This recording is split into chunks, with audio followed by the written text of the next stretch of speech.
नमस्कार दोस्तों, स्वागत है आप सभी का एचपी एग्जाम अफेयर्स में। आज मैं आपको जेबीटी कमीशन की जो रिक्रूटमेंट आई है एचपी एसएससी के द्वारा उसकी डिटेल्स देने वाला हूँ। आपको बताने वाला हूँ कितनी पोस्टें हैं, क्या क्वालिफिकेशन चाहिए आपको, और जो 2019 में जो एग्ज़ाम हुआ था जेबीटी का उसकी कट ऑफ कितनी थी और पेपर कैसा आया था, उसकी आंसर की क्या थी। तो वो सारी चीज़ें मैं डिस्कस करूँगा बहुत ही अच्छे तरीके से आपको, ताकि एक एक चीज़ आपके लिए क्लियर हो जाए। तो सबसे पहले जो जेबीटी कमीशन है इसकी जो रिक्रूटमेंट है एचपी एसएससी के द्वारा आ गई है। तो 30 सितंबर से आप अप्लाई कर सकते हैं। लास्ट डेट क्या है? 29 अक्टूबर। तो लास्ट डेट का वेट मत करना, 30 सितंबर से अप्लाई होना स्टार्ट हो रहा है, तो पहले एक हफ्ते में ही अप्लाई कर देना। और जो आपकी साइट रहेगी वो ये दे रखी है यहाँ पर HPSSB, यहाँ पर आपको लॉगिन करके एक आईडी बनानी है, उसके बाद अप्लाई कर सकते हैं। एज लिमिट कितनी रहेगी? जो आपका जेबीटी का एग्ज़ाम आप देने के लिए एलिजिबल कैसे होंगे? अगर आप 18 से 45 साल के बीच में होंगे, तो ये एज लिमिट है।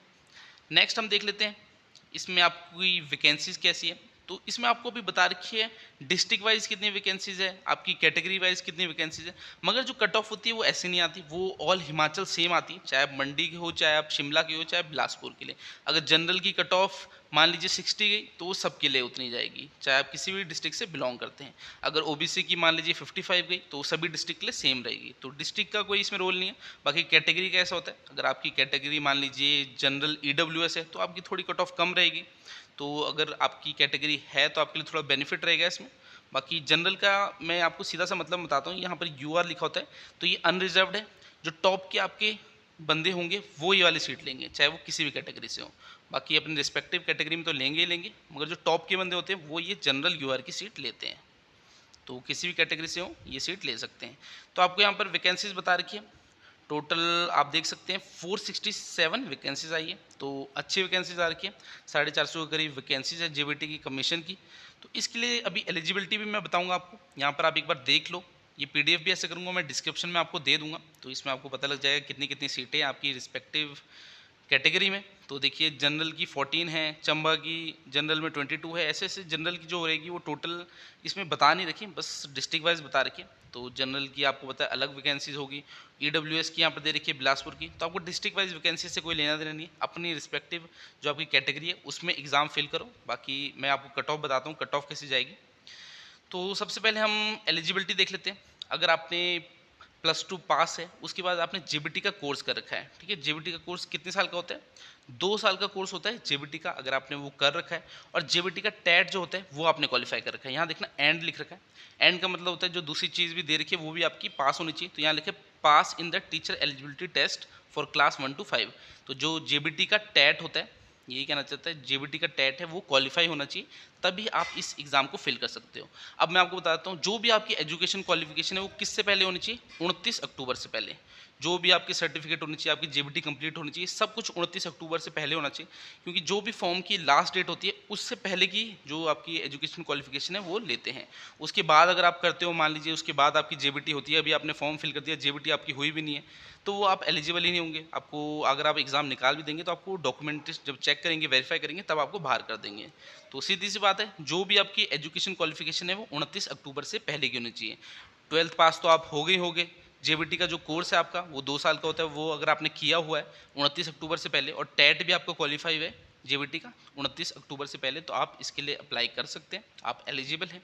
और साथ ही एक चीज़ और मैं आपको बताता हूँ, जैसे कि आप जानते हैं जो बीएड के स्टूडेंट थे, अभी जो जेबीटी की 2019 में आपकी पता ही होगा जो रिक्रूटमेंट हुई थी, तो अब आ रही है इतने सालों बाद। देखिए 3 साल बाद ही आ रही है। तो जो उसका रिजल्ट था वो कब आया? 2022 में। तो क्योंकि जो स्टूडेंट्स थे बीएड वाले वो कोर्ट में चले गए थे, उसकी वजह से प्रोसेस लंबी हो गई थी। मगर जो बीएड वाले थे वो एलिजिबल नहीं हुए थे जब जेबीटी का रिजल्ट आया। पहले तो बोला कर रहे हैं, फिर बाद में जब लिस्ट निकाली उन्होंने बीएड वालों को एलिजिबल नहीं किया, जो जेबीटी वाले थे वही सिलेक्ट हुए हैं। तो अभी भी बीएड वाले तो भरेंगे भरेंगे, उन्होंने फिर से केस कर दिया। तो उस वजह से क्या होता है, जो प्रोसेस है वो लंबी हो जाती है। अगर एक बार कोई चीज़ हाई कोर्ट चली गई, फिर हाई कोर्ट से सुप्रीम कोर्ट जाएगी, तो आपको पता है टाइम तो लगेगा ही लगेगा, और इसमें कोई कुछ भी नहीं कर सकता, चाहे सरकार जितना जोर लगा ले। क्योंकि जुडिशरी अपने आप में ही अलग बॉडी है, उसको कोई प्रेशराइज कर नहीं सकता, वो अपने हिसाब से करेगी। और जुडिशरी का आपको क्या ही बताऊँ, बहुत ही स्लो सिस्टम है। आप देखिए दुनिया भर के केस हैं, और जो भी प्रोसेस, अगर आपको कभी भी आपको कोर्ट जाना पड़े कि हाँ मैंने ये काम कराना है, मैंने केस करना है, कुछ करना है, तो आप देखोगे बहुत ही 4-5 साल लग जाते हैं। तो क्योंकि प्रोसेस ही बहुत स्लो है। तो अब गवर्नमेंट क्या ही करे। ऐसे तो मैं गवर्नमेंट के कोई मतलब वैसे नहीं बोला कि हाँ मैं गवर्नमेंट की तरफ से हूँ, मगर ऐसी एक चीज़ बता रहा हूँ आपको, कुछ चीज़ हाई कोर्ट जाती है तो वो समझिए टाइम लगता ही लगता है। तो अभी भी ये रिक्रूटमेंट आई है, बीएड वाले फिर से हाई कोर्ट पहुँच गए हैं कि हमें भी एलिजिबल करो, हम जेबीटी का कमीशन दे सकते हैं। तो वही है, चीज़ उस चक्कर में लंबी हो जाती है। तो आपको मैंने क्वालिफिकेशन बता दी है। जो जेबीटी की अभी रिक्रूटमेंट आई है, इसमें आपकी 12th पास होनी चाहिए और आपके पास जेबीटी का 2 साल का डिप्लोमा होना चाहिए और टेट जो इसका होता है जेबीटी का, वो आपका क्लियर होना चाहिए 29 अक्टूबर से पहले। तो 29 अक्टूबर से पहले आपकी सारी क्वालिफिकेशन होनी चाहिए, तभी आप एलिजिबल होंगे। अब आगे देख लेते हैं टेस्ट कैसा आता है। तो यहाँ देखिए कुछ हाई कोर्ट का कुछ ऑर्डर का भी बता रखा है। तो वही है, जो हाई कोर्ट में जाता रहता है, क्योंकि बीएड वाले आपको पता है ये कह रहे हैं हमें एलिजिबल करो। तो अब सरकार भी इसमें क्या ही करेगी। अब सिलेबस देख लेते हैं। सिलेबस इसका 1075 कोड था, तो आपके 200 क्वेश्चन आएंगे। कितने मार्क्स के? 100 मार्क्स के। टाइम कितना होगा? 2 हावर्स का आपका टाइम होगा। तो इसमें आपके हिमाचल जी की आएगी, यहाँ देखिए, यहाँ पर दे रखा होगा। आपकी जनरल इंग्लिश हो गई, हिंदी हो गई, जनरल नॉलेज हो गई, इसमें हिमाचल की भी इंक्लूडेड है, इंडिया की भी है, साइंस हो गई, सोशल साइंस हो गई, करंट अफेयर्स हो गए और लॉजिकल रीजनिंग हो गई। तो ये आपका रहता है। और साथ में इसमें आपके साइकोलॉजी, टीचिंग एप्टीट्यूड के क्वेश्चन भी आते हैं। तो करीबन 30 क्वेश्चन आएंगे 200 में से। साइकोलॉजी, टीचिंग एप्टीट्यूड जो आपका रहता है, तो 30 क्वेश्चन वो रहेंगे। बाकी हिमाचल जीके के आपके लगभग 20 क्वेश्चन रहेंगे, इंडिया जीके के 70 कर क्वेश्चन रहेंगे। तो ऐसे ऐसे डिवाइड होता है पेपर। पूरा पैटर्न तो ये खुद नहीं बताते, बस ये बताते हैं ये सब्जेक्ट आएंगे। तो अगर आप ऑनलाइन कोचिंग लेना चाहते हैं तो वहाँ पर मैं आपको डिटेल्स दे दूंगा कि कैसा पैटर्न रहता है। यहाँ पर मेरा नंबर दिया हुआ है 7018186561। तो जेबीटी कमीशन का बैच हमने स्टार्ट कर दिया। रोज़ाना लाइव क्लासेस होगी 5 से 6 घंटे। और ऐसा नहीं है, हिमाचल में मुझे पता है कि नेटवर्क की बहुत प्रॉब्लम होती है। जो स्टूडेंट्स गाँव में रहते हैं तो वो तो अटेंड कर ही नहीं पाते, क्योंकि उनका जो नेटवर्क है वो बहुत वीक होता है वहाँ पर। तो ऐसा है, जो लाइव क्लासेस है वो डेली रिकॉर्ड भी होगी। तो आप चाहे लाइव में देखो, चाहे उसमें रिकॉर्डेड फॉर्म में देखो, आप कैसे भी देख सकते हैं। बाकी जो स्टडी मटेरियल होगा वो सारा हम प्रोवाइड करेंगे। टेस्ट सीरीज होगी, प्रीवियस ईयर पेपर होंगे। तो ऐसा नहीं, आपकी जेबीटी की तैयारी कराएंगे, हम हिमाचल के सभी एग्जाम की तैयारी कर रहे हैं। आपको जेओआईटी, नैब तहसीलदार, पटवारी, हर एक एग्जाम की टेस्ट सीरीज मिलेगी हमारे कोर्स में। प्रीवियस ईयर पेपर मिलेंगे 10 साल के, हर एक एग्जाम के study material, live lectures, recorded lectures. तो अपना बेस्ट देंगे, ऐसा आपको लगेगा कि हाँ मतलब बहुत अच्छी चीज़ मिल रही है। अगर आप मनी अपना कहीं लगा रहे हो तो आपको उसकी वैल्यू भी होनी चाहिए कि हाँ यार मैं सही जगह लगा रहा हूँ, नहीं लगा रहा। तो वो वैल्यू हम पूरी कोशिश करेंगे आपको देने की। बाकी आप यहाँ व्हाट्सएप करके सारी डिटेल्स ले सकते हैं, नंबर यहाँ दे रखा है। मैं आगे कंटिन्यू करता हूँ। सिलेबस का मैंने आपको बता दिया, कोई फिक्स नहीं है, बस ये है 200 क्वेश्चन का आपको पैटर्न पता है एचपीएसएससी का। तो उसमें आपकी साइकोलॉजी, टीचिंग एप्टीट्यूड के 30 क्वेश्चन होंगे, ऐसे डिवाइडेड होंगे। हिमाचल जी की आपको पढ़नी पड़ेगी, इंडिया जी की आपको हिंदी, इंग्लिश, रीजनिंग, साइंस, ये सब्जेक्ट आपको पढ़ने पड़ेंगे। अब हम प्रीवियस ईयर की कट ऑफ देख लेते हैं। अब देखिए प्रीवियस ईयर में जो कट ऑफ हुई थी, अब जो आपका जेबीटी का एग्जाम हुआ, मैंने अभी आपको बताया कि 2019 में हुआ था, मगर जो रिजल्ट आया 2022 में, क्योंकि कोर्ट में केस चले गया था तो प्रोसेस बहुत लंबी हो गई। तो देखिए 2022 में आपका इसका रिजल्ट आया। तो जनरल की कट ऑफ देखिए 60 है। अब आपको पता है पहले एग्जाम भी कैसा होता था, 170 क्वेश्चन आते थे। जो 170 क्वेश्चन आते थे वो कितने, 85 नंबर के होते थे, प्लस 15 नंबर की डॉक्यूमेंटेशन होती थी, तो 100 नंबर होते थे। तो 100 में से बता रहा हूँ मैं, 60 जो है ये ऐसे नहीं कि रिटर्न में ही है, इसमें डॉक्यूमेंटेशन के मार्क्स भी एडेड हैं। तो जनरल की गई थी 60 नंबर। जनरल अगर आप बीपीएल के थे तो 57.55, अब तो ईडब्ल्यूएस आ गया है जो कैटेगरी है। General ward of freedom fighter के थे तो 45.88, ये 100 में से बता रहा हूँ मैं आपको। ओबीसी की देखिए, ओबीसी की जो अनरिजर्व की थी वो 55.03। तो अब मैंने एक चीज़ आपको बताई, जनरल यूआर लिखा था, ये टॉप के बंदे हैं, चाहे किसी भी कैटेगरी के, जो 60 के नंबर ऊपर थे वो किसी भी कैटेगरी के हो, वही उन्होंने ये सीट ले ली है जनरल यूआर की। अब ओबीसी की देखिए, मान लीजिए आप ओबीसी बीपीएल में आते हैं तो उसकी देखिए 52.41 गई है, ओबीसी यूआर की 55.03। तो अपनी रिस्पेक्टिव कैटेगरी में भरना। अगर बीपीएल में आ रहे हो तो बीपीएल में भर देना, आपकी कट ऑफ कम ही होगी। मैक्सिमम चांसेस यही होते हैं कि कट ऑफ कम ही रहती है। अब एससी में देख लीजिए, एससी में यूआर की कितनी गई, 55.91, मगर बीपीएल की देखिए 54.67। तो थोड़ी सी कमी है, ज़्यादा डिफरेंस तो है नहीं, मगर कभी कभार पॉइंट का भी डिफरेंस बहुत ही इंपॉर्टेंट होता है सिलेक्शन लेने के लिए। तो ये कुछ आपकी पोस्टें थी, आपको मैंने ऑनलाइन बैच के बारे में भी डिटेल्स दे दी है। सिलेबस क्या रहने वाला है, और जो आपकी क्वालिफिकेशन है वो 29 अक्टूबर से पहले की होनी चाहिए। आपके पास जेबीटी का टेट होना चाहिए, बीएड का टेट नहीं, जेबीटी का टेट, तो याद रखना। और बीएड वाले फिल कर देंगे, क्योंकि अभी कोर्ट में केस है, क्या पता जीत जाए, कुछ भी हो सकता है, किसी को कुछ नहीं पता, कोर्ट का मामला है। तो ऐसा है, गवर्नमेंट भी कुछ कर नहीं सकती ऐसा। और ऐसा है नहीं कि मैं गवर्नमेंट को सपोर्ट कर रहा हूँ, मैं तो चाहता हूँ कि गवर्नमेंट चेंज हो जाए। क्योंकि हिमाचल में आप देखोगे डेवलपमेंट क्यों होती है, क्योंकि यहाँ पर एक गवर्नमेंट रहती नहीं है, कभी कांग्रेस आ रही है, कभी बीजेपी आ रही है। तो ये चीज़ जो चल रही है बहुत अच्छा चल रहा है, इस वजह से पोस्टें भी आ रही है। गवर्नमेंट को डर होता है कि यार ये तो मेरे को हटा देंगे हमारी गवर्नमेंट को, तो उस वजह से पोस्टें भी निकालेंगी। अब अगर आप एक ही गवर्नमेंट को वोट देते रहोगे तो वो फिर उस लेवल पे काम नहीं करेगी, उनको पता है हमने जीतना ही है।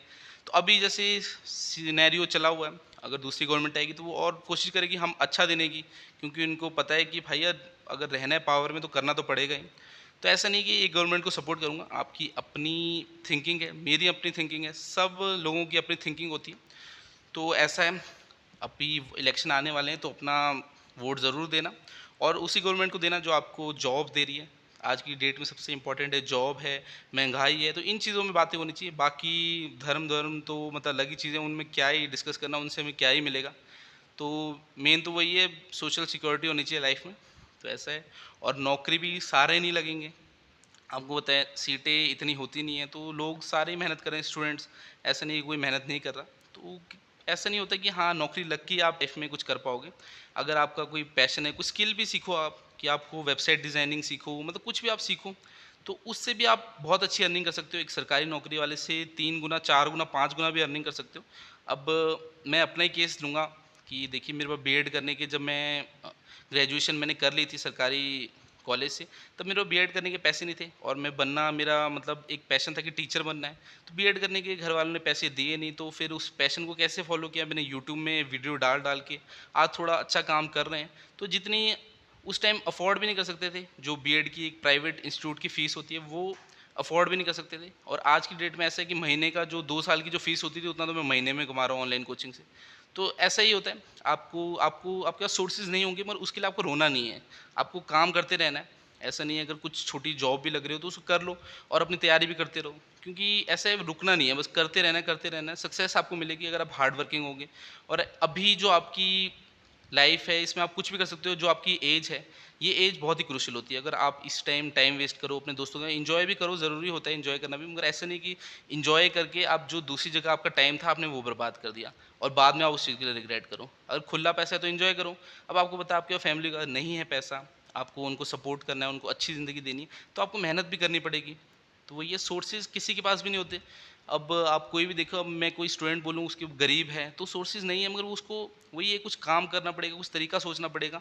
अब कोई उसके लिए आके काम नहीं करेगा, यहाँ पर ऐसा कोई नहीं है कि हाँ कोई आएगा आपके लिए वो काम करेगा, वो काम आपको ही करना पड़ेगा।